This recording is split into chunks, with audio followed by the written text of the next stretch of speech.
ഗീത, ഏയ് ഇതെല്ലാം എന്തെങ്കിലും ഇട്ടിരിക്കുന്നേ? ഞാൻ പറഞ്ഞല്ലേ രാത്രി തന്നെ എല്ലാം പാക്ക് ചെയ്ത് വെക്കണമെന്ന്. വെളുപ്പിന് ഇതിനൊക്കെ സമയം കിട്ടുമോ? രഹസ്യമായിട്ട് വേണം പോവാൻ. അവനൊരു ഡൗട്ട് പോലും തോന്നരുത്. 100 കണ്ണ അവന്. ശരി, കിടന്നോ. ആ പിന്നെ അലാറം വെക്കണ്ട. അത് കേട്ട് അവൻ എഴുന്നേൽക്കും. ഞാൻ വന്ന് വിളിച്ചോളാം. Okay, good night. അജയ്, ആര്യോടൊരു വാക്ക് പറഞ്ഞിട്ട് നമുക്ക് പോയാ പോരെ? അത് വേണ്ട.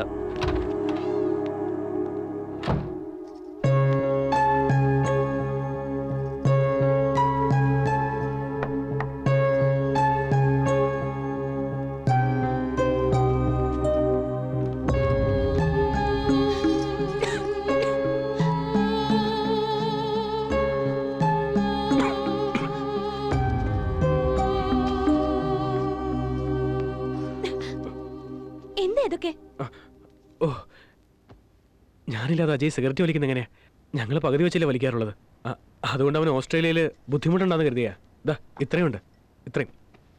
ഞങ്ങൾ പോകുന്നത് ഓസ്ട്രേലിയക്കാണെന്ന് നിനക്കറിയോ? അറിയാം. ഞാനറിയാതെ നിങ്ങൾക്ക് ശ്വാസം വിടാൻ പോലും പറ്റില്ല. നിങ്ങൾ ചെയ്യുന്നത് ശരി. ആർക്കായാലും ഒരു സമയം ഒരു വിഷമം ഉണ്ടാവാറുള്ളൂ. പക്ഷെ എനിക്ക് ഒരേ സമയം 2 വിഷമമാണ്. നീയും പോകുന്നു, അവനും പോകുന്നു. വിഷമം സഹിക്കാനാവാതെ നിങ്ങളിവിടെ നിർത്താൻ ഞാൻ എന്തെങ്കിലും ചെയ്തു പോകും. അമ്മാവന് ഫോൺ ചെയ്യുകയോ അങ്ങനെ എന്തെങ്കിലും. അതുകൊണ്ട് നിങ്ങൾക്കൊരു പ്രോബ്ലം ഉണ്ടാവാതിരിക്കാൻ.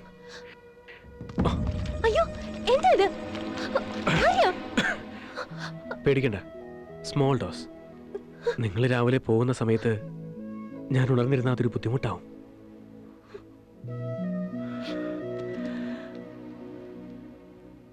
ഓക്കെ, ഈ ഗിഫ്റ്റ് അജയ് കൊടുത്തേക്ക്. എന്തെങ്കിലും നോക്കുന്നത്? നിനക്ക് ഞാൻ ഗിഫ്റ്റ് വന്നില്ലെന്നാണോ? നിന്റെ കഴുത്തിൽ കിടക്കുന്ന താലി, അതാ എൻ്റെ ഗിഫ്റ്റ്. എന്താണെന്ന് വെച്ചാൽ ഒരു കെട്ട് കെട്ടിയപ്പോൾ തന്നെ എനിക്ക് അജയ് ഓർമ്മ വന്നു. അതുകൊണ്ട് ആ 3 കെട്ട് കെട്ടാൻ പറ്റിയില്ല.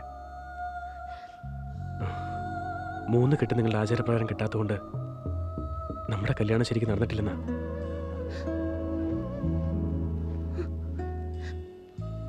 ഞങ്ങൾ പോയി കഴിഞ്ഞ നീ എന്ത് ചെയ്യും?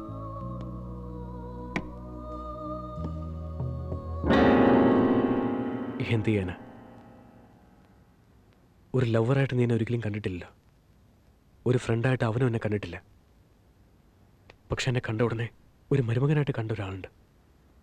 അദ്ദേഹത്തെ ഞാൻ ചതിക്കുകയും ചെയ്തു. എനിക്ക് അദ്ദേഹത്തെ പോയി കാണണം. എന്നെ എന്ത് വേണേ ചെയ്തോട്ടെ. കൊന്നോട്ടെ. അദ്ദേഹത്തിന് എന്നോടുള്ള ദേഷ്യം ഞാൻ സ്നേഹിക്കുന്നവർക്കുള്ള എൻ്റെ സ്നേഹമാണ്.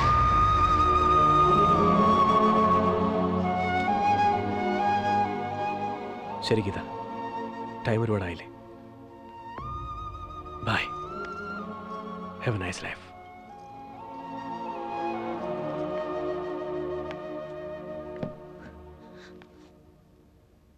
ആര്യ, സ്നേഹത്തോടെയല്ലേ വിളിച്ചത്? അല്ല, അങ്ങനെ വിളിച്ചെന്ന് തോന്നി. അത് മതി. Good bye.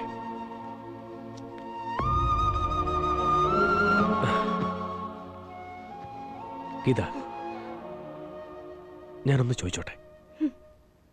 നീ സത്യമായിട്ട് എന്നോട് ഫ്രണ്ട്ലി ആയതാണോ അതോ അജയെ പോലെ അഭിനയമാണോ? നിന്നോട് ഞാനൊന്ന് ചോദിച്ചോട്ടെ. അജയെ നീ ഇത്രയധികം സ്നേഹിച്ചിരുന്നെങ്കിൽ എന്തിനാ ആക്സിഡന്റ് ഉണ്ടാക്കിയത്?